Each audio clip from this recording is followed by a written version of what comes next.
Hey guys, this is Name Pending. This is Name Pending. I'm Keeper. I'm Mike Holberson. Love to see you guys again. Love the comments, by the way. We've had some very interesting comments. Some good comments, but first, we have Pearl. We do. Before we continue, this is Name Pending with Mike and Keeper. And we have a Pearl. We have a Cabo. We have October. We have October. And then we got a Boski. And then special guest, only at my place, we have Loki. My new kitten running around. Little murder here. mittens running around. Yeah, he'll just appear out of the grass to attack a dog every now and then. Or potentially our leg. I hope your leg. Yeah, potentially I'll scream. So, I mean, we love to have you guys with us. You've been throwing some great freaking comments out. There's been some good shit going down. Like, by the way, I love that you think that I'm a hipster, and he is a cowboy. You're right there. I just keep throwing out. I am more hipster than he is. So, sure, I'll claim hipster. I don't really think I'm a cowboy because I don't do anything with cows. But you're in your cowboy stage. I'm in my cowboy stage. Like, we just got to stay. If I'm the hipster, he's the cowboy. Which, by the way, I got a new hat. Yeah, it looks pretty sweet. And the reason I got the hat was because my daughter got her first set of shit kickers. Which we'll throw a picture of the shit kickers up, but not a picture of his daughter. Not of her. We'll throw a picture of the boots. They're very nice. I'm very boots. opinionated about that, by the way. I don't believe in putting your kids on the internet. No, I'm not a fan of that. But I think enough YouTubers have easily stated why not. But we're also IT. We can touch on this real quickly. Yeah. It's like the moment you throw a single photo on, you're owned by AI. At least modern days. Anything that is digitally put out there is out there forever. So everyone who's thrown a naked picture of yourself to anyone, even text, that photo is out there forever. Yep. Forever. Now, I am proud of myself. Oh, dear God. There are no pictures of my penis out on the internet. So, we got her a pair of very nice boots. Like, she's already increasing in size. Like, holy crap. She's a size 8, under 2. Yeah. Like, holy cow. She definitely has my bloodline. She's already tall, taller than her cousins. But no joke, as Mike prepares his books for book talk. That is exactly what I was doing. But no, she looks absolutely fucking adorable with her pink hat on. I showed you the boots, and I was like, we'll have to send it to Aardvark, which, by the way, we have an editor. Right now, he's probationary. Probationary editor, Aardvark. Yep, Aardvark. Hey, Aardvark, you my boy. Yeah, you my boy, Blue. You're my boy, Blue. But 100%, I love her boots. And I was like, well, you can't have... If I'm buying a hat and you just bought cowboy boots, now I got to buy a hat. Yeah. You need a hat, too. And because it's summer, what type of hat do we buy during summer? Straw hat. Straw hat. The reason I didn't, because you just couldn't find a black hat that went with your all-black outfit. Correct. So, I mean, right now, I'm actually wearing my... Let me see if I can... All right, so you can mostly see me there. This is my normal work attire. It is floral. It's very Japanese floral. I mean, I think the shirts are very nice. Oh, I love the shirts. But I couldn't find a straw hat that I like, very specific, with my work stuff. I was like, that's fine. I'll find a nice felt hat. Yeah, felt hat. For work, especially with winter coming. And I was like, that just means I need a t-shirt. And I need to come back with a t-shirt and buy a straw hat. But, oh, no, I'm throwing $50 towards a straw hat. Well, it's like I said to you earlier. I don't know what you have a problem with the straw hat for, because most of the time when we're working on my land, we're not wearing shirts anyway, so a straw hat matches the naked skin. And I'm not against that. It's just I couldn't find one that I liked. And that's a lie. I found one I liked, but I'm not spending $150 on a straw hat. No, I don't blame you. I'm not. Well, why not? It's only $150, bro. Don't be a bitch, be a bro. Because you spent $150 on stupider shit. Oh, you spent $150 on some Legos bullshit, I'm sure. I like my Legos. Okay, well, I mean, is it stupid? No. Yes. Legos aren't stupid. Yeah. They're collectible. Yeah, Legos are dumb. They have like a 2-3 year timeline. Just because And then they retire. Just because they're collectible doesn't mean they're not dumb. Speaking of collectible, by the way. Books. No. Pokemon. Did I tell you about this? I found my old Pokemon card. Did I tell you about this, though? Nope, I'm all ears. So, I'm at You work. talk, I'm pouring a beer. I'm at work, and one of the military NCOs, he says to me, he's like, "Oh man, do you still have your old Pokemon cards? They're worth a lot." And I was like, "Well, when I was a kid, my dad got pissed at me one time because I did something wrong, and he took all my Pokemon cards from me. So I was curious because I had a first edition Blastoise, Ooh. and I was like." A holographic first edition Blastoise, right? Get wrecked, nerd. And I was like, is this worth anything? Because I remember like looking at magazines back in the day and being like, oh, holographic first edition Charizard's $179. Did I send you when I was going through all my stuff when I found the old Poppets you found in Lay's bags and You didn't send me any of that. Okay. So I have a huge collection of them, but very similar to Yeah. And because they were all Pokemon. They were all Pokemon in the Lay's bag. So I go on and I just do a search. Holographic first edition Blastoise. Yeah. Like mint condition, right? And I don't know if mine would have been mint condition or whatever, but this is what I'm going to base it off of because this is what I was going to have the conversation with my dad about, right? $1,700. Ooh.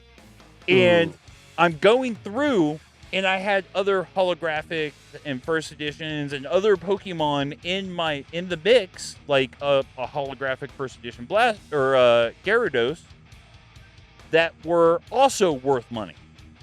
And I bring this up to my dad, and I preface this by saying like I'm not giving you grief, right? Because this is not me putting you on blast for taking my cards from me when I was a kid, whatever, right? This is just parenting. But we're both sitting there going like, how the fuck would we have known? How would we have known? I mean, we were talking offline earlier. It's like, I would have thrown more money into Kia. Yeah. I would have thrown more money into Bitcoin. I would have actually mined Bitcoin. But how is it that, like, you know, baseball cards and football cards and everything went from being worth like $250 to nothing, but Pokemon cards are worth thousands of dollars?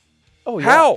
How? Because, I mean, it's a phase. We couldn't have seen it coming. It's not a phase, 30 years on. And it's a collectible. Yeah, not 30 years on. Like, the craziest thing I've seen recently, guess who we welcomed into the Bad Back Club? Okay, what's the Bad Back Club? When were you born? 88. When did you hit age 30? No time? No, time. Exactly. When you hit age 30, you are welcomed into the Bad Back Club. 25 at the earliest. Oh, we are Bad Back. Yes, Bad Back. We are now welcoming millennials and the one after millennials. Gen Z? Gen Z. Holy shit. Now we have the Alpha generation. Yeah, the Alpha making generation, fun of the youngest. Making fun of Gen Z. And Gen Z's like, we weren't that bad. And it was like, It's like, congratulations, you want your complimentary ibuprofen? Yeah. Hold on. Every generation says that the next generation is the worst generation. Every time, without fail. And they're throwing zingers left and right with, I can't even mumble half of what they're saying because I don't understand half of it. But 100%, and they're just like, I have no idea what they said. It was like, but they're the generation after you. You should understand. You wanted us to understand. Yeah, right? It was like, how's it feel? Do you want to chew the ibuprofen or do you want to sniff it? So, like, where are we at? So I will say, I am very proud of this, by the way. I got out of the military.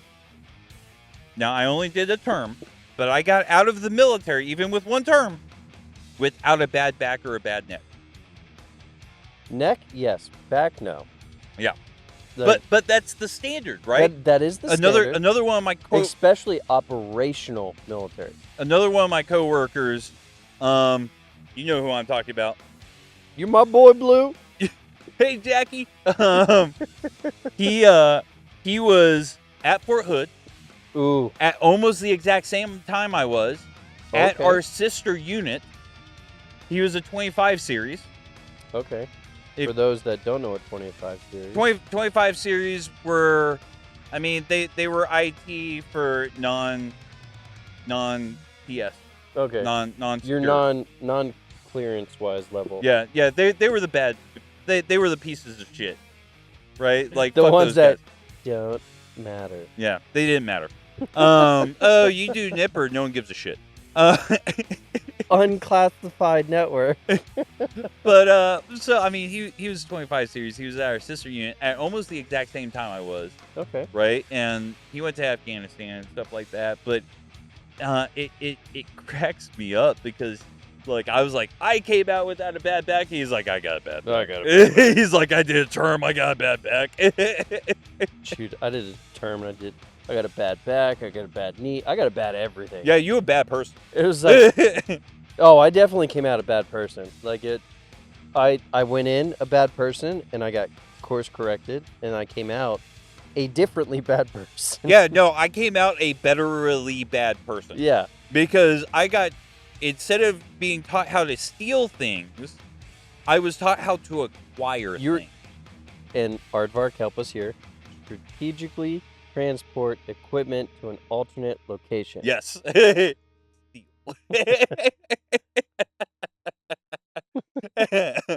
I mean, that's the military, right? So, did I talk to you about this, by the way? When I was having a conversation with some younger airmen about how if I had the option again, I would have gone the Army. Yes, you have talked to me about this. I'm gonna bring it up again because bring it up again. But let me input this real okay. quick because it's very interesting. Because I talked to some of the airmen also about this. I was like, and if I had the choice again, I still would have chose operational Air Force. They're like, oh well, I'm operational. I was like, no, you know how many rounds you have every single month to shoot? Yeah. They're like, well, we don't. I was like, false. Every organization has at least 6,000 rounds. Yes. Every single month. It's all put out. And they're like, I didn't know that. And I was like, well, if you ever want to go shooting, let me know. Because I'm supposed to be what? Training airmen. So I'm having a conversation with these airmen, and it goes how it always goes when Army is talking to Air Force airmen, in which they're like, oh well, that sounds really shitty, blah blah blah, that sounds really shitty, oh man, I'm so glad I'm in the Air Force. And I was like, no. Here's the question, are you happy being in the Air Force? And they're like, no.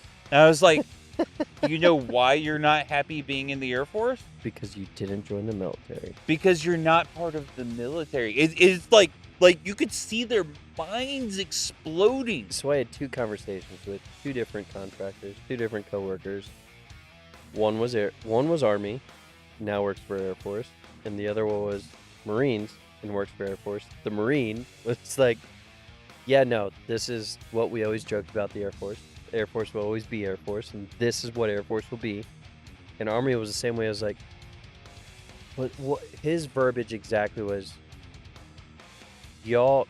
So he's a black gentleman, tall. Like he makes me and Mike look short. Like he's tall. He's maybe 350. That's saying something because I'm 6'3", bro. Like, dude's tall.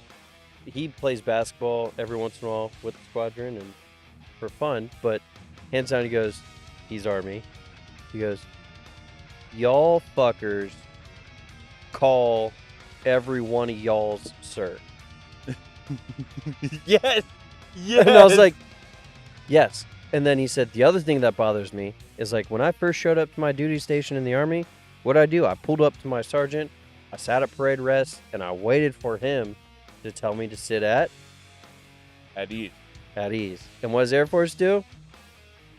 Sit in a chair. Sit in a chair. Hey, sir, how you doing? I'm sorry. What am I? I work for a living? How about you call me by my rank? Hey, Sart. Hey, Sart. And you learn in Army, real quick, what do you learn? If you want to be sarcastic, hey, Sart. Hey, Sart. Huh? Huh? Fuck it. So here's the thing is I know in multiple podcasts, and if any of my Army boys are watching this, they know that, like, I am proud of my time in the Army. I was a piece of shit soldier. I was a good technician, right? Like, I was a shitty soldier, but I was a good technician, right? And looking back on it, like, all right, whatever. Yeah. But if I had, fact of the matter is, if I had re-upped, I would have course corrected, because I had known that if I had re-upped, I wouldn't have had a choice but to course correct, because at this point it's a career. The reason one of the many reasons I didn't, bless you, one of the many reasons I didn't course correct is because it would have been a career. Well, no, it's because I probably had the shittiest timing in the world. Ooh. If I had signed up a year before I signed up, I would have had a $60,000 signing bonus. Ooh, you were part of that crew. Yes. So I signed up, and I got my, hey, we'll pay for your college bonus, whatever. Now, don't get me wrong. I am very happy with what I did and the career I chose and everything, because it did set me up for success. It set me up for success on the outside. But then we come to the time for me to re-up, and I was like on the fence about re-upping. I was like, it'd be great to re-up and then, go warrant officer eventually and all that jazz, because I really looked up to my warrant. But a true warrant. A true warrant. Yeah. But when I went to go re-up, they were only, it was when we were doing the cut. And they were cutting loose 900,000. Let's cut out all the good people that are actually doing work. And so they said to me, well, you're going to probably get a lateral transfer. I'm out. That's not what I was. And I'm like, so I'm going to go from Fort Hood to another unit on Fort Hood. Fort Hood? I don't want to be at Fort Hood. I did not want to be at Fort Hood anymore. So for those of you that don't know, it's like, okay, so I had my time chunk here. Now I go from my time chunk here. Hold this for me. My time chunk here now transfers to my time chunk here. So now I don't actually gain anything. So I have this, which goes like this. Because my next base is what? The same base, which is a lateral transfer. So now all my time is null and void. So instead of spending 3 years or 2 years, I'm now spending 4 or 6 years at the same place. I'd already been, well, minus employment time, right? Okay, I'd already been at the same place for 4 and almost 5 years. So it would have been for 10 years. Yeah. So 8 to 10 years at the same place. Yep. It was like, well, I'm one of those that's deployed from the spot, and I just live at Hood. Yeah. And here's the thing. I'd already seen everything I wanted to see at Hood. Really bad strip joints. Within the first 2 weeks. Fucking people's wives trying to hook up with you if you go to the club near base. Like, there's a lot of bad things going on there. Call me daddy, Private. It was not good. Right? Every time I've ever went up to Hood, it was like, I feel gross. It's pretty bad. Like, honestly, weirdly enough, the best bars I went to were the ghettoest bars you could possibly find. And the only reason is because none of them went to them. Well, yeah, no, there's not going to be any dependas there. Yep, sounds about right. So I mean, that was my experience. And again, any of my boys who watch this would say that, like, okay, I was a piece of shit soldier, right? Now, I will say I always showed up on time. I did PT, I all that jazz, right? So in that regard, I wasn't a piece of shit soldier, but I wasn't like going above and beyond. My biggest issue going from operational to non-operational was time. Like, I would always show up like 5, 10, 15 minutes late. But I would also make up that time on the back end. So I was never in trouble for that. But if we ever came down to, oh, well, we have an inspection, or we actually have drill, and I was there on time. And then when my unit pulled out of Iraq, because my unit was continuously deployed to Iraq. Yeah, I actually like did some 5 history. years. I thought it was more than 5 years. It was probably more than 5 years. But with your tenure there, they were there for... Yeah. But, and then when they came out, they didn't have another mission. And so at all. And I don't think they continued until like 2018. This was like peacetime military before peacetime military, and then it's like, oh shit, bro. Like when I was already med board, so I didn't have to do when you were anything, active. But so I didn't have to do PT or any of the bullshit. But by the time I was getting like a month out from leaving, they were doing whole company double PT formation. They were building back up again. Because no, because the unit had such poor PT scores. They had the worst PT scores in the brigade. We're doing judicial punishment for everyone. And so everyone is doing 2 PTs a day. Everybody. So because the minority can't fix it. It really, what it came down to is we had a bunch of motherfuckers who was working off shift. And then when they got released to do PT on their own, what'd they do? They went home and drank beer and got played video fat. games. And yep, exactly. He's like, oh, I went to PT. No, you didn't. Look, bro, you went home and played a video game, or you just woke up late so you could sleep longer. Ruined it for everybody else. Look, so, you know, if you're going to do that, I don't care, but don't ruin it for the majority. At some point, if you want to sleep longer in the morning, fine, but work out still and maintain the standards. Oh, man, I got one for you.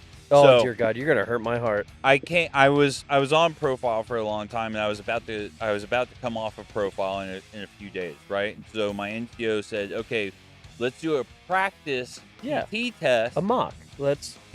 So that you can see where you're at. And we had 2 other motherfuckers who were going to do it with me. They were coming from outside unit, right? One from Korea and one from, I think, Germany or something like that. So on my like push-ups, sit-ups, I was fine, right? Yeah. Oh, shoot. I'd push those out. Yeah, it was just whatever, right? It was like, oh, we're drinking. Let's go. Yeah. It was the run, but I had bad knees. So I was on profile for my knees, right? And so I did a 16, I think it was like 40. And I think I needed to get a 16. So what, you were like, I think I needed to get a 16:32. You're just a little bit over. Yeah, so I wasn't doing great, right? Like I went from like doing a flat 13 2-mile to eventually getting up to doing a 16 but you could whatever. Potentially pass if you sped up. I just needed to. If you were paced slightly faster, you could pass. So I just needed to like run it out some more. I mean, or whatever. I paced some of my Army buddies when we were stationed. One of the guys did 18 something. Oh my! Was this Germany boy? The other guy, which was from Korea, did what? Take a guess. 23. Yes! Are you serious? Yes! Yeah, high five. Yes, he did. I guess right. And I'm sitting there and Thank I'm you, looking at Jesus. him, Good and he's guess. not a fatty, right? Like he's not fat at all. Like he's leaner than I was. It was all the soju, huh? And I'm just sitting there looking at him, and I was like, "How? Because he just didn't. How? He just didn't. How? He probably just didn't. Let's be real. No. Holy cow. Yeah. So 23. You can walk. You can walk 2 miles. I did walk in 23. I did. minutes. I did do the walking PT test, and I did it faster than that.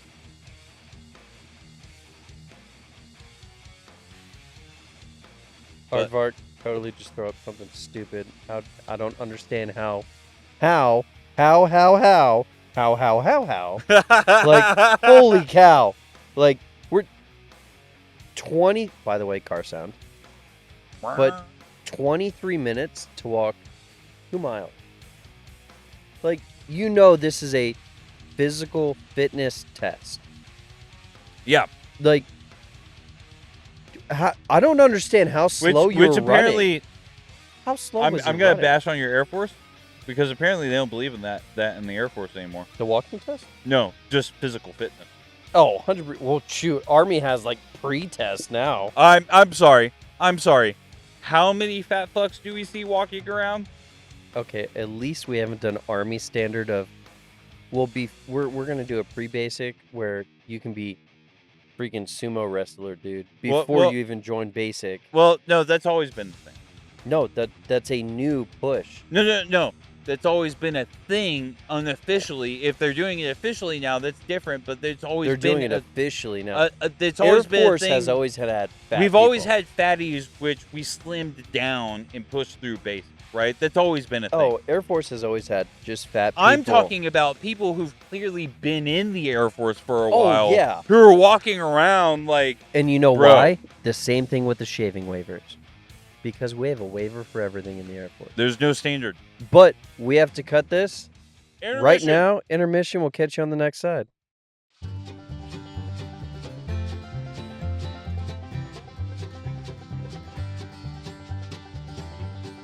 Hey. Okay. So, Hey, guys. We're back. We are back. Wait, where'd my cell phone go? There it is. All right. So we had our, we're working on a new thing where we have a full-on sit down, get in the moment, talk about things. And then we're going to jump into book talk. Book talk. What is book talk? Our favorite segue. Book talk. Oh, Yes, book talk October. Book talk. Book talk. Okay. So since the last time we did book talk, I've read so much. But the one I'm going to talk about is another superhero series. Ooh. Is it an audiobook? I think so. Because you know what I just installed on my phone? What? Not Audible, Kindle, so I can listen to my audiobook. Oh. Or assisted reading. Yeah. So this is called the Wearing the Cape series. Okay. I'm a glutton for superhero series, even supervillains. And the first book is called Wearing the Cape, a Superhero Story. Right? Okay. And original. so what's unique about this is that we are following a female character, right? Oh, are we about to lose our whole I have no idea. Animals are losing their minds underneath we our might table. lose the tablecloth. But anyway, so it's following a female character. You know what the great thing about this female character and the character at large is? They're not an underdog. Ooh. They haven't been bullied. So they she's haven't a been. prime. Yeah, so she's driving somewhere, getting ready for college, and then there's, someone has a terrorist incident. Superheroes have been around, and during this terrorist incident, her powers kick off, right? And so she essentially gets, low-key Superman powers, right? She can fly, she's got super strength, she's got supervision, she doesn't have like heat rays or anything like that, but like flying that we know of. And she doesn't have speed or anything like that. Super strength, flying, supervision, right? And So she can doesn't see have in speed infrared. that we know of. Right. And so, that's like one of the standard powers. Like the powers are based off of, hey, that's Loki. I told you, eventually it would come.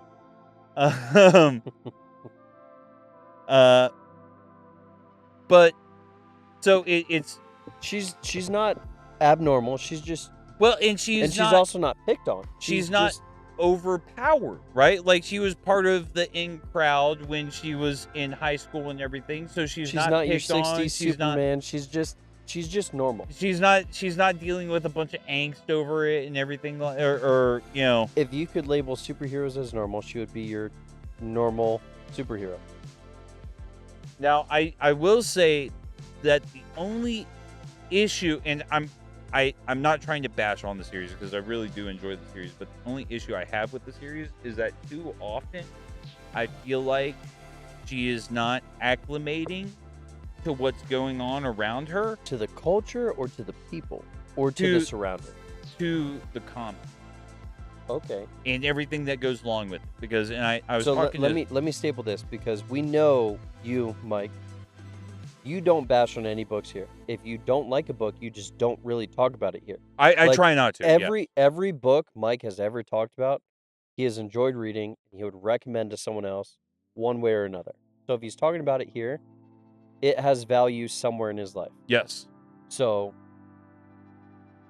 it's one of those things. I think the only thing is I think they have a misrepresentation of how people are affected by combat and how people acclimate to combat. Okay, so right? like PTSD or Well, so she suffers from PTSD, but what I'm talking about is like because she's going through a day-to-day grind of she's in combat, she's supposed to be, and you and me battle hardened. You and me know that over time, if you're dealing with it every day, you get what's the word I'm looking for? You get Fatigued? used. No, not fatigue, but you get used Oh, to numb. it. You get numb to Yeah, certain you things. get numb to it. I mean, we see it with cops. We see it with anyone who works imagery, intel, or She judicial. doesn't really seem to get numb to it in the series, and that's where I see the lack of Human. The lack of human. right. Okay. Because it's not associated with her power or anything like that. It's just they're trying to associate, hey, she's dealing with PTSD. Does hey, it explain this, it anywhere? Like, no.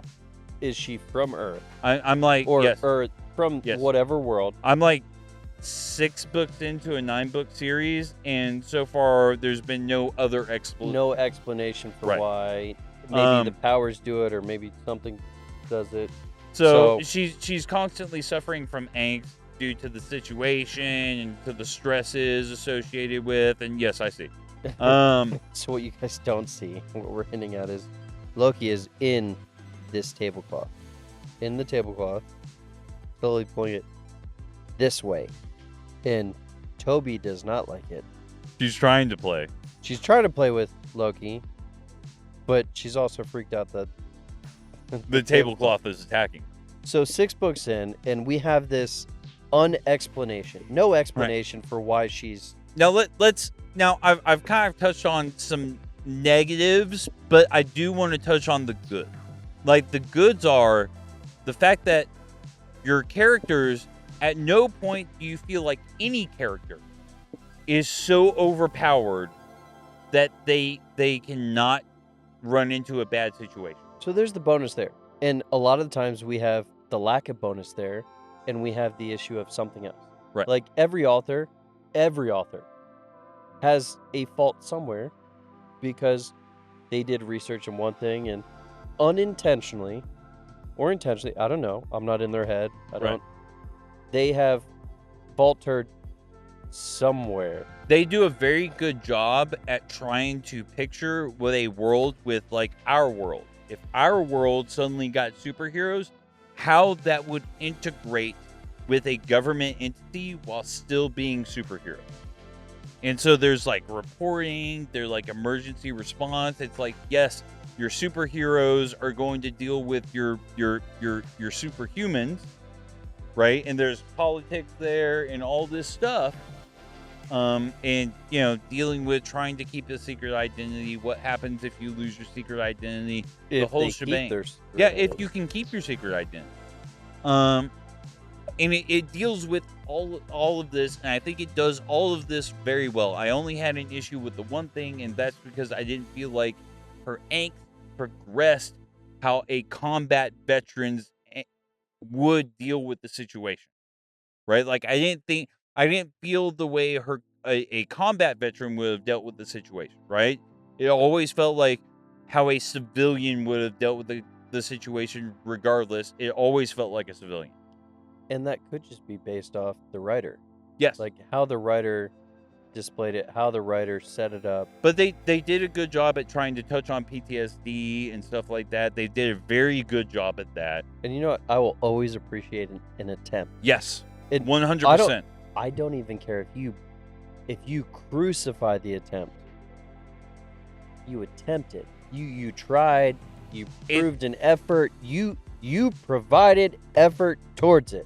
And the world building was very well done. Was it very well done? And it sounds like the character building was good too. And the character building, and I thought it was very refreshing that your character wasn't some, I was a geek who suddenly gained powers and I'm all full of angst because I was bullied when I was a kid. No, she wasn't bullied. I went from no one to someone. Yeah. I was like, no, this was someone that was I mean, fine, pretty she much was all part through. of the in crowd when she was in school, and also it was I thought it. I'm a guy, obviously, but I thought it was a well-written female character, right? Like, I thought it was a female character who read like a female character, which that is one of my pet peeves, is female characters who read like female characters and male characters who read like male characters. It's value. Give me value in because someone. I hate it when a male author or a female author cannot write the opposite gender. It's an illustrious woman, and she's bustry, and she's boastful, and she has all these characteristics that make her... No. Give me freaking value. The other way, which is a male character who reads like a fucking female character with a penis. With a penis. An like, overly emotional he had feelings, male character. and he cared about the feelings, and his feelings. Way too many feelings. And feelings, and feelings. His face was well chiseled, but he had feelings, and it straight up acknowledges it at one point where it's like, oh, you tried to talk to your one of your team members about their feelings, and he didn't do that. It's like, do you think he's going to talk about their feelings? And it's like, nah, they're probably going to grunt at each other and play video games. Yes. It's like, yes. Kendra, how many times have we just, hey, Mike, you good? I'm all fucked up right now. Hey, Keeper, you good? Nope. You want to play video game? Yep. Yep. No, you want to play video games and drink beer? Yeah. You want to play Valheim? Yeah. You want to play more? Yeah. Let's go. And you know what? I feel so much better afterwards. It's like, I feel great. We didn't have to dig into each other's fucking feelings about this shit. Which, you know what? I've really thought about this. Every video game we play, I always just chill at the base and just base build. Like, I'm all about building the fort. Yeah. Like, what can I do to keep people secure? And I bounce between base building and exploring. And you're like, okay, well, Keeper needs help, but I also want to explore to get stuff so Keeper can build and then get back to here. And then Aardvark's just like, explore! Die 10,000 times! Like, I've died 10,000 times on this one road. Into the Valley of Death, Road to 600, is Aardvark's gaming life. And it was like, okay, so this makes me want to dive deeper into our psyche in a way, which is pretty much what we're talking about in Book Talk. It was like the psyche of the author of what they're building the male and female characters of. Well, and so I've talked about this on podcasts before, but I'm going to talk about it again. But when I was very young, I realized the difference between certain male and female authors and what the writing between a good author, not male or female, good author, and a bad author was, because for the first time I read a female author who didn't know how to write male characters. Chiseled face with feelings. Well, yeah, it was all muscle, but so many overwhelming feelings, and I'm just sitting there going, that's not. I hadn't even gone through puberty. I was just gonna let you struggle with that one. No, I'm gonna own it. Okay, I'm glad. Aardvark spelled that out for us. Like, here, baby. But I'm still sitting there looking at her writing it. I love the world building. I love the magic system and everything. But I was still sitting there going, that's not a dude. That's not a dude. This is not how guys do. So, 100%. This happened this morning, or this evening, when I got off work, 2-ish.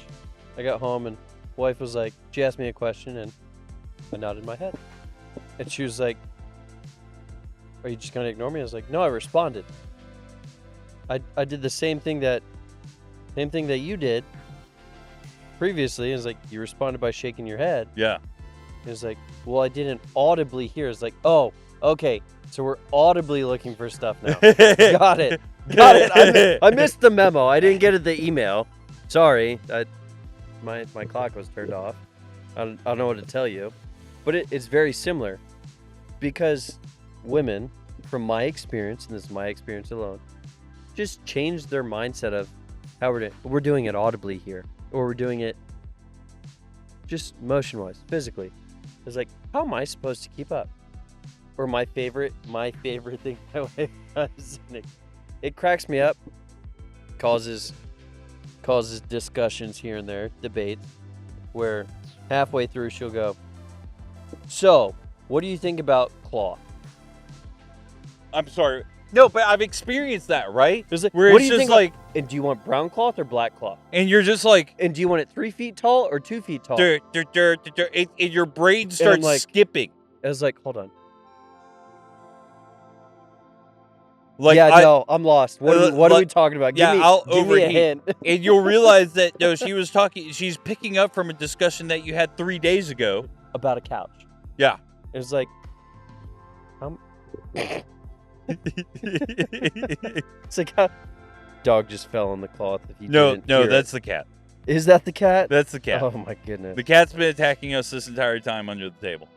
But it's like, how am I supposed to know what we're talking about? And again, this will be the biggest fight between male and female. And not even a fight. I don't even want to use the word It's not really fight. a fight. It's just it's a battle. It's a misunderstanding. There you go. Realistically, It's a misunderstanding. We're just sitting there going, we're talking about two different things. We are linear and 100% linear. Just tell me what we're talking about, though. Like, let me pull this box out. Like, I'm not working like you are. I don't have this. Laundry is connected to dishes, which is connected to, well, I put the laundry on the couch. Dishes connected to laundry, and laundry is connected to the couch because I put the laundry on the couch. And couch is Okay, connected stop. I And can't see- do it anymore. And guys are just like, well, I'm doing the laundry. So what is laundry connected to? Laundry. Which is connected to my hangers in the closet Yeah, that guess I what? hang my clothes up on. I fold the laundry, I put the laundry away, and this is the end of and everything. that's it. It was like, we stop. okay, yeah, that's it. It was like, so when you go cloth, What? black or brown? What? Hold on. Time out. What are we talking about here? Who is we now? All right, but I think we've gone down this rabbit hole enough. Agreed. But I do love how authors actually dive into this. Like, they dive into the mindset of male and female, and they push it properly. It's I brought it up on podcast, but the how you can tell a good author is, can that author write the opposite gender and you feel like it's genuine? Like, can a male author write a female and you feel like that's a female? Can a female author write a male and you feel like that's a male? Because that is, like, to me, that's author. the epitome of that. That's the starting point of, is this a good author? Yep. I have actually read authors, and I brought them up before, who have excluded females from their writing because I felt like they knew that they couldn't write a good female. And if you can't, and you can find an excuse to exclude females from your writing, I get it. Because if I was writing... Women aren't in fighting. Okay, got it. In this world, women aren't in fighting. I get it, because if I was writing, I don't think I could write a good female. I honestly don't. Or because there's so few males, only women can fight. Yeah. It was like, whatever you're writing. Whatever you're writing. You know? But just, I mean, especially, man, because I read a lot, and I read female authors, I read male authors. I read everyone. But man, female authors, but stop giving your males too much emotion. Please. If you know a male who's very emotional, he is the exception, not the rule. Yeah. Do not make all of your male characters very emotional. Please. That's true. Yeah. Please. Because... And if they are emotional, they're probably gay or bisexual. Well, I mean, realistically, yes. Okay? Like realistically, yes. Let's be real. Like, let's not beat around the bush, but that's probably what they are. But again, they are the exception, not They're the exception, the rule. not the rule. So, I have gained a couple more chapters. In Villain's Code. But man, I am. You're killing me here. Oh, I know. I'm killing me. What are you talking about? I want to gush. I want to book. It's like, I know you want to talk about Villain's Code. I want to book lovers gush about Villain's Code. And you are just dragging ass. It's Struggle City, but you know, every day this week, as struggle as it's been, I still have read a chapter. Okay. I've at least pushed a chapter. Not 6? Not 6. Like, here you go. Not the whole book? I can pull it up on where I'm at right now in the book. Chilling Reflections by Drew Hayes.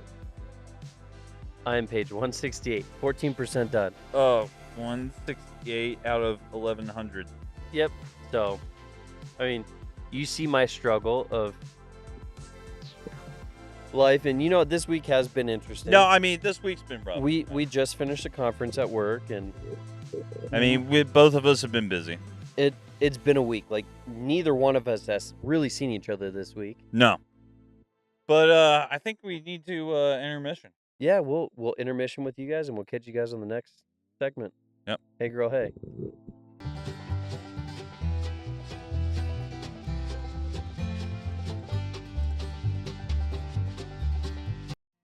Pearl. Howdy, Cabo.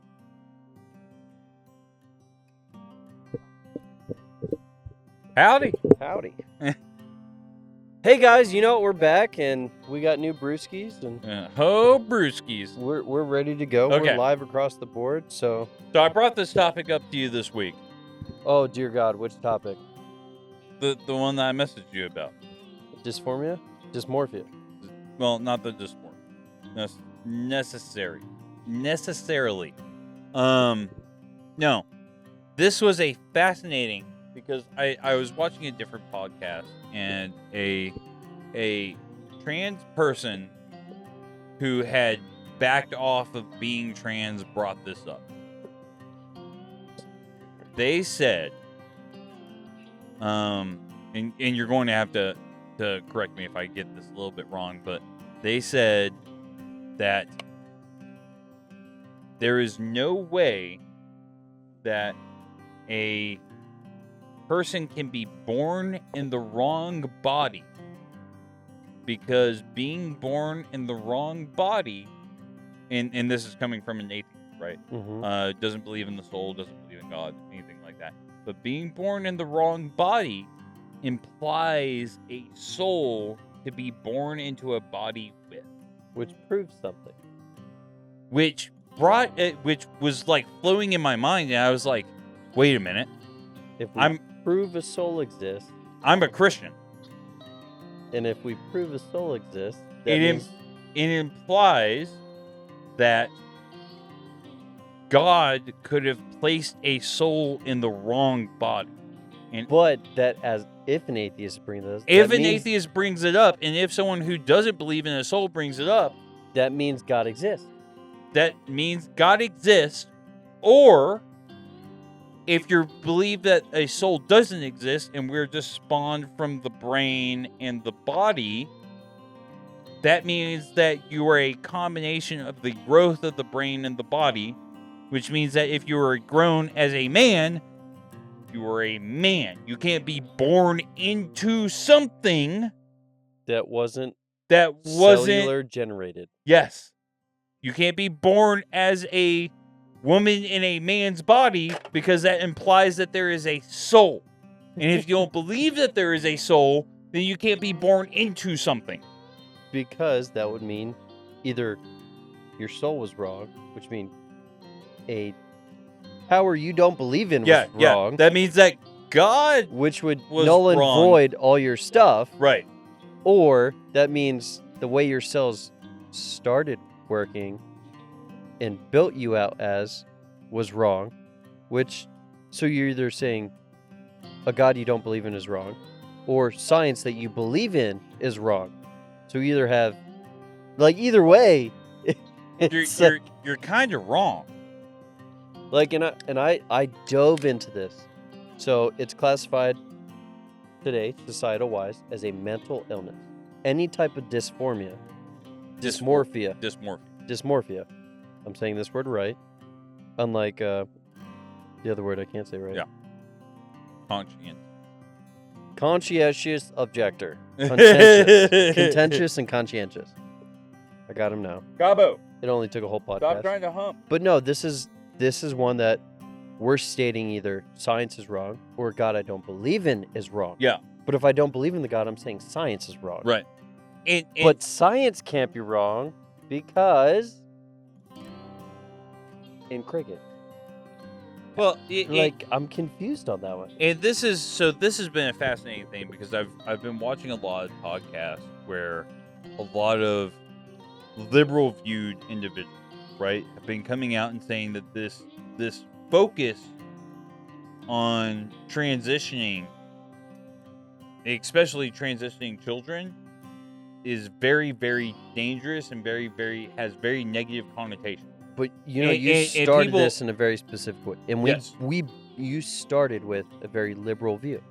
It's like this is the liberal view of it, and we here both love different views. Yep. Why? Because what can we have? We can have dialogue. We can discuss something. I would love to have a conversation, but I did find it fascinating that the conversation of, well, if you have a soul, you believe in a God, and a God isn't going to play a God. I'm not even saying a God, but the God, the one true God, isn't going to place you in the wrong body. Yep. Okay, well, there goes all the arguments in my field, right? Okay, well, cool. And if we take God out, which is what they're doing, and just put science in, you're saying science made a mistake? Yeah, you don't have a soul, so somehow your brain determined that you were a male, so in a female body. But is that not a psychological issue instead of a? And this is where it's interesting, because scientifically, if your chromosomes say this, you are male. If your chromosomes say this, you are female. I am sure that out there is actually people who should have been in male or female body. I think that the percentage of this is a 0.0000001. And you know what? Scientifically, we have a word for that. Hermaphrodite. Yeah. Like, realistically, that's what we have. So I'm confused in the aspect of why is it being pushed? And obviously you've heard my theory on why it's pushed, right? Well, so I did a lot of research on this, both left, right, indifferent, neutral. It's very much a minority that's pushing it. The minority cares about it, but what's happening? It's being broadcasted majority-wise. Well, here's my conspiracy theory on why it's being the minority on this is being supported. All right, let's go, Brandon. It's a money. Ooh, explain. So, because this wouldn't be the first time, but I'm curious why you believe this. So, or why you think this. If someone transitions, they have to be on these hormone TRT or HRT, yeah, for the rest of their life. And not only that, but like when you cut the penis off or turn the vagina into a labia or labia those into are a penis. Expensive procedures. I am convinced that this is the medical industry trying to make money off of a perceived minority. Ooh, okay. So you believe, from the conspiracy and the research you've done, my guess, minute research. Okay, minute research is this is a money grab from the medical society. The medical industry, because the medical industry is making bank off this shit, right? Well, yeah, they have both insurance. I'm not crazy. I did do enough research to see how much money they were making off of it. I mean, we've talked about this before. They both get from insurance and who else? The government. So they're double dipping there. And then who else do they charge? The consumer. Yep. They're not double dipping, they're triple dipping. But all we care about is, the consumer and insurance. Well, what about the government? And this is also why, and another conspiracy, because I don't have facts or numbers to back this up, but this is why we haven't seen a cure for anything in a very long time. Okay, how about the one basketball player that had cancer and no longer has cancer, or had HIV and no longer has HIV? Well, I mean, I think there's money. We've got plenty of people who had cancer and no longer have cancer, so I can't judge that. Now, the HIV, I don't know about. So, explain to me this. how come the more money you have, you no longer have issues with this? Is it experimental? Or does it cost so much that it's not worth it? Because if we can't push chemo, if we can't push pills, if we can't push... Right. Treat the symptoms. Yeah, treat the symptoms. Why not? Do not cure the issue. VA is 100% down. Medicate and isolate. Yep. I mean, you've heard that since the 80s. Oh, yes. Medicate and isolate. It's why I still chew on ibuprofen to this day. Oh, man, your knees are killing you? Just munch on some ibuprofen. You don't have a mortar and pestle and just mix it with your coffee I do have a mortar and pestle. and mix it with your You coffee in didn't the see it morning? in my pantry? It's right there. I did, that's why I brought it up. But no, we're in a time now where if we can separate a minority, not the minority, a minority. Any minority. Exactly. A minority, not a specific minority. Any minority. What can we do? We can now make you a minority and we control you by stating, oh, you're being looked at differently. Yeah. And this is why they're like, oh, man, we're going to make, and I just recently heard about this. I didn't follow up on it. I just heard about this. But they're saying that they have transitioning safe cities in California now, where kids who want to transition can run away and go to California, and they will be given the option to transition. Hold on. Run that by me again. Okay, so I heard it. Let me explain what I heard and tell me if I heard it wrong. Okay. You're saying California as a state, that correct? Yep. I'm there, right? Yep. Now has cities that says run away from your home, your family, if you want to transition. Yep. We'll pay for it and do it here. Yep. And protect you from your parents. I'm pretty sure we had a couple different book series. The Insurgent, Divergent type series here was very, very similar to this. Hey, you know what? Avoid your parents and join us. We're your new family now. It is a cult. And the funny thing is this isn't me talking about it.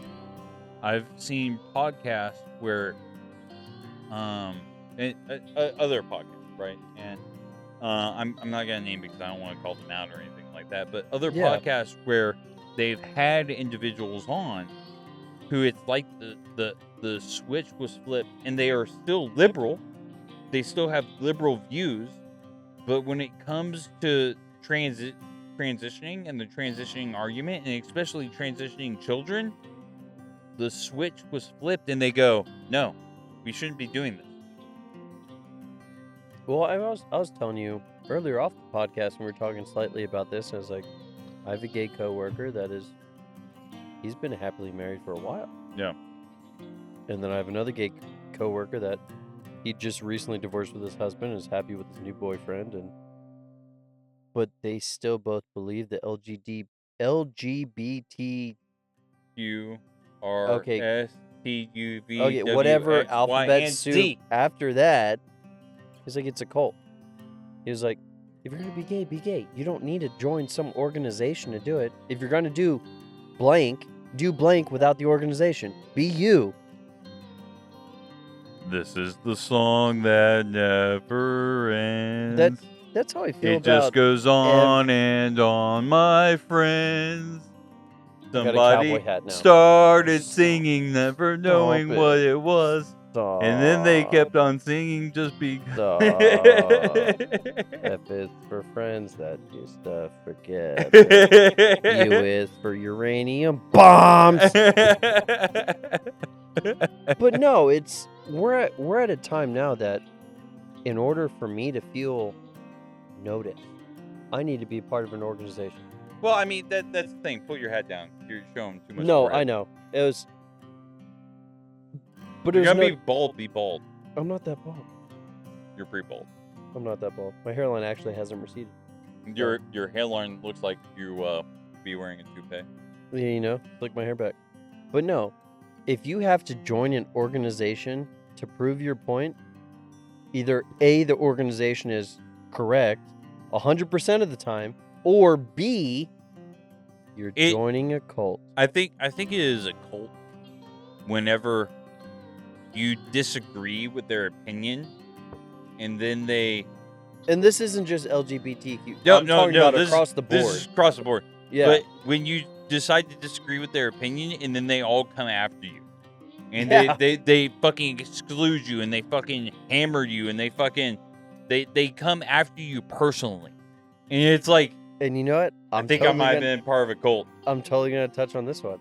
The organization I left, it was the same thing. The moment I left, you did wrong. Yes. You did. It was like. It was never supposed to be a cult. But I followed the rules across the board. No, but you did wrong. For what? I followed every single rule. Because you disagreed with me. But I followed every single rule. But you disagree with me. And then I still retired on good terms. But you disagree with me. So, if any single one of these is like this, you're part of a cult. Congratulations. Welcome to a cult. And it was like, holy crap. It was like, let me hang my hat here. I've been a part of a cult for this long. I did this for... Yeah, my 5-head. Yeah, 5-head girl. What's up? No, but it's... If you can be a part of this organization for so long, follow the rules that are given to you, do what's expected out of you. Yes. And then the moment you leave, oh, shun the non-believer. Yeah. It was like, no, I still believe in what you guys are doing. What are we doing? It was like, but you guys aren't doing anything. It was like, no, we're doing stuff. Well, what are you guys doing? What are y'all doing? No, seriously, what are y'all doing? And this is even just my organization I was a part of. It's all of these organization. Like, holy cow. It was like, no, you guys are... Do you guys just want me to give you the Kool-Aid now or Kool-Aid later? Yeah. Like, you guys are a cult. Like... Welcome to being part of a cult. It's like, don't even hide it anymore. Just... Hi, welcome to the cult. Would you like the Kool-Aid now or later? So, but I mean, this is the issue, and I feel bad because, but I am also happy because I feel bad because these liberals are coming out of the cult. Correct. Right. I'm glad they're getting understanding. I am sad because their own people are. What I'm sad about is we had a movement that started properly. Same with the Me Too movement. Yeah. It started properly. And then it was overtaken by a cult-type organization. Yep. Because Me Too movement, anyone that has actually done research on it, same with Black Lives Matter, started properly. What is the Me Too movement? Lay it out for us. Me Too movement started as women that were abused, raped, had issues with a male figure taking authority over them, and it got too far. How did it get too far? It got too far either sexually or minimizing who they were as women. What minimized and ruined the Me Too movement? Because on its face, here we go. This based off what you said, yes, it sounds good still. And it started with, this is what we believe in. Well, what changed was, well, if it's no longer if you have proof. If you feel. It turned into feelings, which we talked about in Book Talk, but it turned into if you feel like, not if you gave consent before, but now if you feel like 5 years later, 10 years later, or like, so now what we're stating is post my agreement of something, this has happened. And it wasn't just females that this was happening to. Stop making political stands based off your fucking. Stop it. Stop it. Like, am I the only one? No, we took factual out of it. We took legislative. I mean, we run into the same thing with gun control, right? Mm-hmm. Is like, I was just watching a podcast where a pro-gun individual was having a conversation with some anti-gun individuals, and he was having a very, very good dialogue. Me the facts, though. He was having a very good dialogue. But what I kept hearing from the anti-gun individuals is how I feel. This is how I feel. Well, you know what doesn't show up in the court of law? Feelings. What shouldn't show up in the court of law? I feel this way. Legislatively, I don't care how you feel. I don't give a shit about your feelings. Fuck your feelings. What can you prove in the court of law? What does proving mean? That means I have a hypothesis. Hypothesis. Oh, there you go. What he said. Hypothesis. Hypothesis? Okay, obviously I don't know that word. Hypothesis. Hypothesis? Yep, that word. Fine, screw it, whatever. I said it wrong. Gather for him. So there you go. That word is what should be proven in the court of law instead of, oh, I feel this way. Oh, Mike feels offended because I used the word wrong. No, Mike was trying to prove the factual use of the word. That's what matters in the court of law. If you're using anything other than facts. This is what's weird to me, though, is because we have these science bros, right?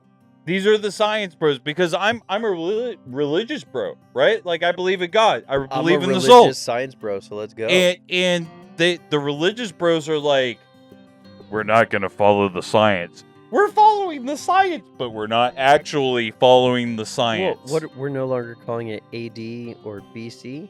We're calling it... Oh, God. We talked about it the other day. Nope. Actually lay it out. I'm trying to think what the letters were. It's... Before Christ era. That's not even what it is. No, it's not before Christ era. But it's the way before Common Era. Before Common Era. And then Common Era. And then Common Era. But they still have a C in it. So anyone that grew up... Yeah. I'm thinking before Christ era and then Christ era. Like, we still see it that way. It doesn't matter. You still have the C there. So this still goes along. I'm sorry, but Christ is the definition of your era. You can fuck off. So we're still there. We haven't changed. And it's the same thing with... I'm going to say the word wrong again. Hypotenuse. It's not hypotenuse. It's hypothesis. Cool. ChatGPT just said it to you. So we have something that needs to be proven in the court of law. And I don't care if you pull it up again. It's not going to change how I say it. Just like picture in picture. But if you have something you're trying to prove, you're trying to prove it. Just like he was just proving with ChatGPT.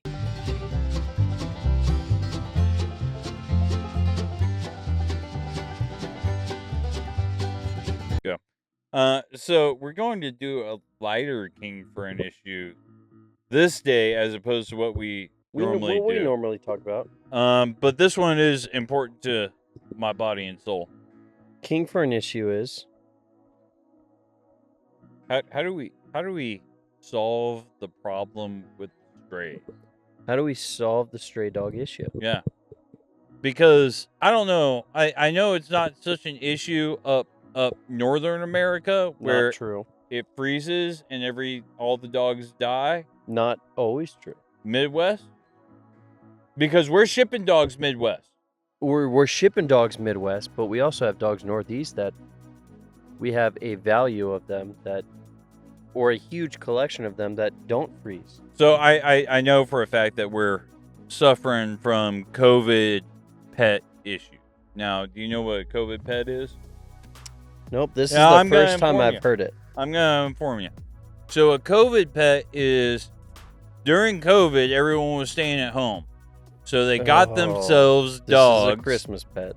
And they got themselves dogs, and then at the end of COVID, they realized, oh no, this animal is a lot of work, and I've got to take care of this thing, but I've got to go back to work. But I got to go back to work in person? Yep. You know what this makes you? An asshole. You're a piece of shit. Fuck you. And so my buddy Steven has been seeing it down on south side of San Antonio where people just drive up and they dump these dogs. They dump them. Right? And they just abandon these animals. I got 13 reasons for you in my waistband. Yeah, I mean, I'd do you good and proper. I got one reason to do you good and proper. 13 reasons, and it goes about 6 feet deep. If you're going to be that type of person, there's only one place for you. So, I mean...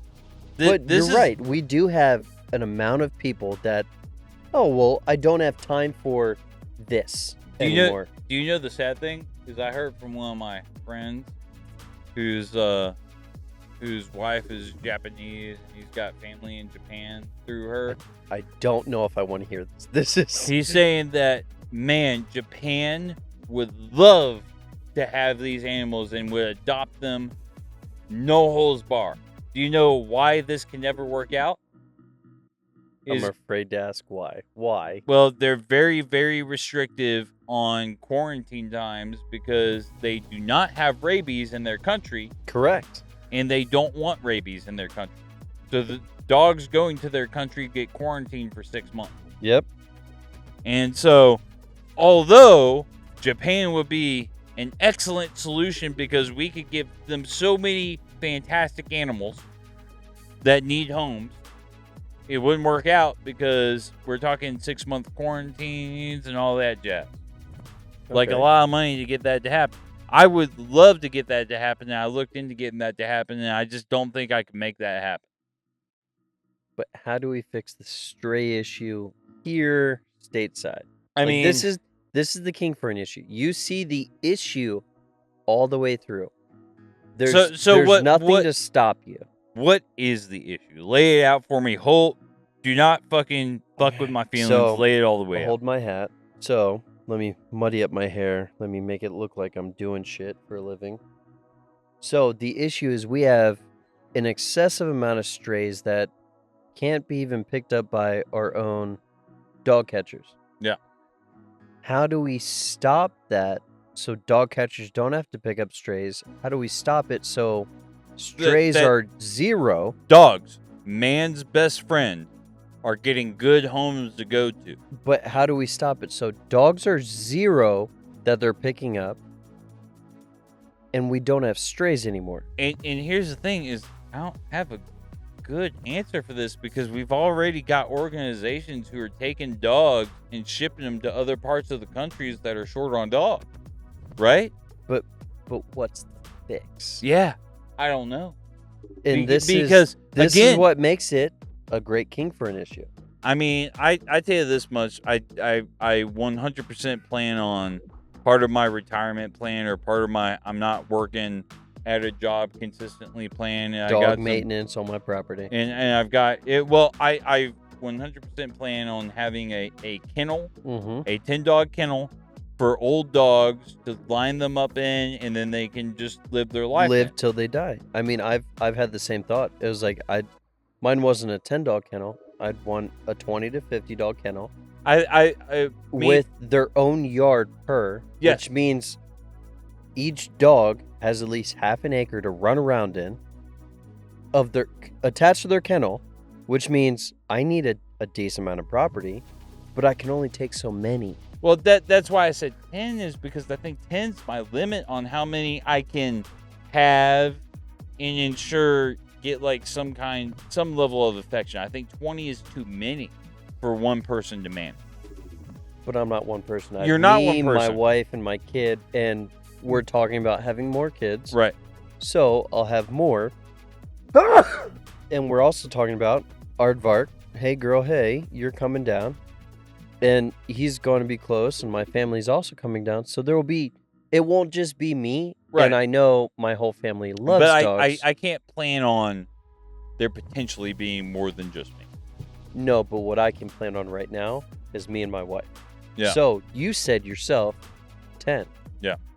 So if I have my 10 and my wife has her 10, realistically, right there, I can guarantee that number doesn't actually work. Realistically, the real number is 15. Because it doesn't multiply like that. When we're talking about caring and we're talking about paying attention to animals, that's not how that number works. You're actually talking about 15. Yes and no, because I care about my dogs and my wife cares about the cats. Well, fuck cats. So, I mean, there's 3 and 3. Fuck right cats. there. Cats can die. I've got 3 cats. I can say this. I'm waiting for my old man to die. But this is the issue we're at. How do we fix the stray issue in the States? I mean, I think when it comes to the stray issue, we do need education. right? Because I don't think it's like a lot of our issues. I don't think we necessarily fix it. Like it's not an easy fire and forget, right? But it reminds me of, so when I was a kid, my parents got me a Dalmatian. Because is this the same Dalmatian? The fat one? Yeah. Who topped out at 135? Pappy? Yeah. Pappy, yeah, who topped out at 135. Only loved my mama. Yeah. No, it was him, but it was Pearl. You're not a meal girl. Stop. But it was post the live action 101 Dalmatians movie coming, right? Okay. And so everyone was getting Dalmatians, right? No one knew anything about Dalmatians. We had one of the very rare Dalmatians who weren't deaf. However, he was fat. He was a fat motherfucker. When I say he topped out at 135, I'm not fucking with you. He had fat rolls in his tail. Like his butt was a big old ball of blubber. It was a bushel. Like, this is the only animal I've ever known who had to get the Heimlich maneuver done on him because he was eating his food too fast and started to choke. His fat rolls had fat rolls. Right? Yeah, I'm not fucking with you. Yep. He was a sweet dog. He didn't give a shit about anyone but my mom. Right? But so we've touched on a lot about yours. Hey. Stop. Pearl, we I know will- you're not a snack. I will Calm down, beat- girl. I will beat you so hard. So, what I would start with, how I would fix this stray issue, I would educate the population to start. And then, you know what? All this extra funding we have towards all this other, honestly, crap expenditures, I would throw towards, well, we already have funding, and I've talked on this with adoptees. We have funding for adoptees. Let's do the same for our stray issue. Yeah. Cool. You can get this allotment, definitely less than a human. ooh, I've got a good idea. Oh, dear God. So we got a lot of kids in foster care, right? Mm-hmm. Every kid you adopt, You get a free dog. you get a free dog. Yeah. I knew that was coming. I was like, I knew that. You know what goes great together? Kids and dogs. Kids and dogs. Hands down. Every kid gets a dog. But look, you know what? You can double dip. Adopt a kid, get a dog, Yep. get double pay, and cool. You get, I don't know, $500, $1,000 a month. What, I don't know what it is for a kid. No, you have to pay to get a kid. You don't get money to get a kid. But if you, You only get money to get a kid if you're fostering kids. correct. So if you foster dogs, differently though, if you foster dogs for their life, the same way I believe you should foster So kids. here's the problem. We shouldn't foster. You should get money assistance in the same way that here's- adoption. Stop. All right, go ahead, because this is my side Stop. of the king for an No, issue. no, I know what you're saying, but I need you to stop because the issue, because we're now talking about doubling down on getting money for foster stuff.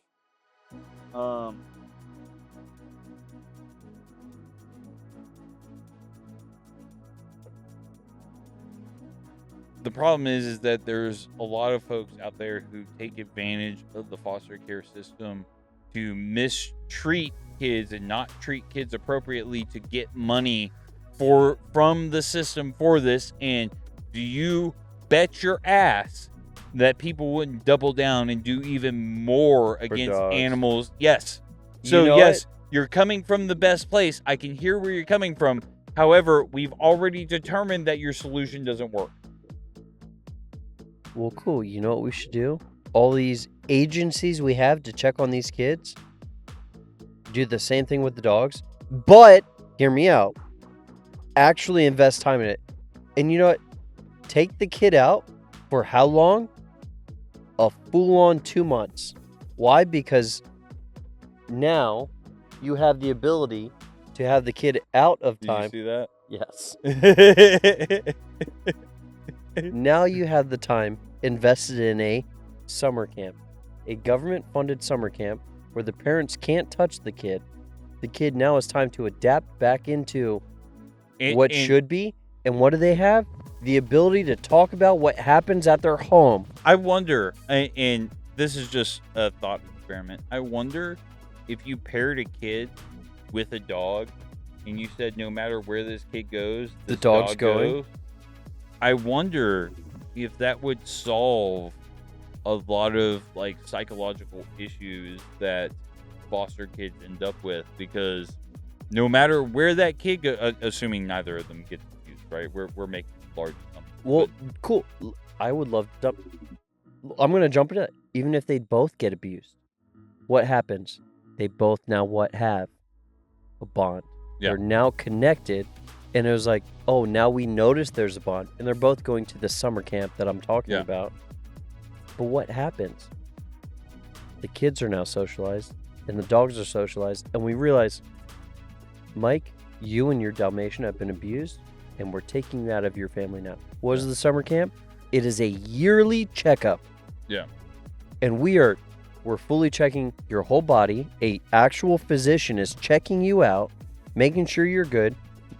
A vet tech is actually fully checking the dog, making sure the dog's good. Oh, well, the dog has repairs from broken ribs. Because realistically, I will say that there is nothing that goes together like a child and a dog. Oh, hands because down. they're like peanut butter and jelly. Like they just 100% are. But if we connect them, if we connect our King for an Issue before with kids, adoptees, and King for an Issue with dogs, I do think we would have, as long as we have a yearly checkup. And it's not going to be perfect. Right? It won't be. There's going to be You'll folks always who fall have through someone the that gaps. abuses the system. 100%. But if you are found out while I'm King for an Issue of this whole issue, you know what happens? And jail time. Yeah. Oh, jail time easily until we find out how we want to get you gone. Yeah. It's like you abused you hurt an animal or a kid. Man, I'll put a bullet in you in a heartbeat. You know what looks great? 6 feet deep, Mm-hmm. at least, or 8 feet deep, because we have an aggressive dog that needs to legally be put down. So who's going 8 feet? You. Who's going 6 feet? Dog. So I actually like where you've gone with this, because I like pairing the kids with animals, because you know what will never betray you? A dog. A dog will never betray you. Because what do dogs look for? Value. Yeah. They look for a value in a person. They just want love. Because the moment you come home, all they want is to love you. But what have you said and stated, and I've looked it up and proven it. Through many, many studies, it's been proven. The moment you came home, the only thing they care about, the moment they look at you, what do they have? Love. They have love. Yeah. It's like, it doesn't matter. You're gone for hours. They see you and they receive love. They just see love. Now you're gone for 30 seconds taking the trash out the door. Dude, like, I'm out there fucking piling shit into the back of my truck, and my dog is losing her mind. But at most, you're taking out the trash for what, 20 seconds? They can see you out the window, and you walk back in the door and love. Yes. It's like you've been gone for hours. Where have you been? You went without me? Like, time is irrelevant to them.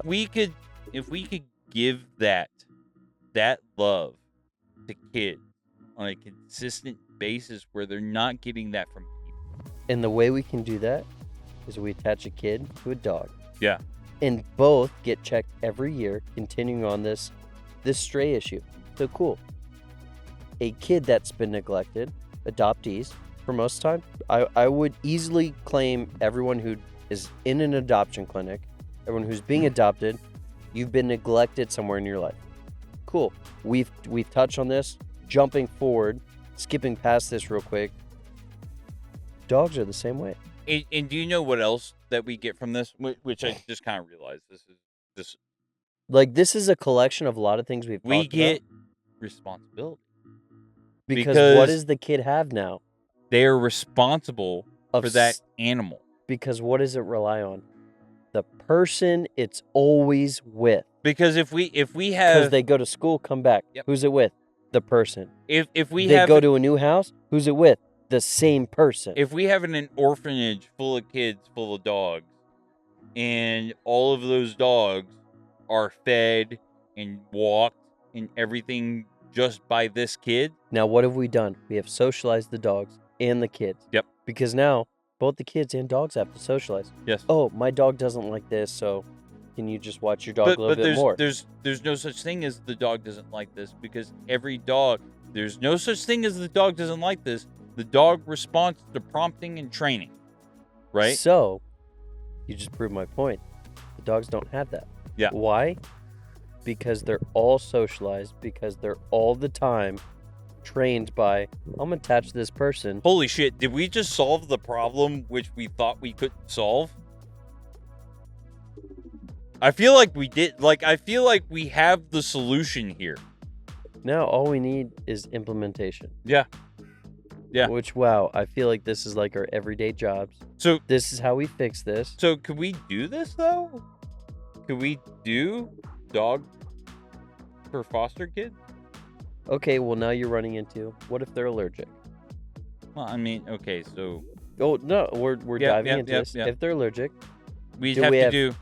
cats now. Yeah, we have to do cats for foster. Now, what if they're allergic to cats? I'm speeding up this process. Yeah. What if they're allergic to the dander of every pet? Yeah. What is the solution for it? I guess you're shit out of luck because you're the oddball out. Well, because there's going to be exceptions. There's going to be people there will who just always miss be out. an exception. Yeah. I mean, that's just the way this works, right? Yep. There's no one-stop shop for everybody. We are trying to find a solve generalized solution that will apply to the majority of people, right? And this dogs would solve most of it. And you know what the best part of the minority? What does this show? This shows the minority of people that are looking for a kid that they're already allergic. Yeah. They don't want a kid that wants a dog or a cat or a bird or whatever. It's like, well, he's allergic too. Now, what have we done? We have shown a spectrum of different kids that can be adopted by different parents.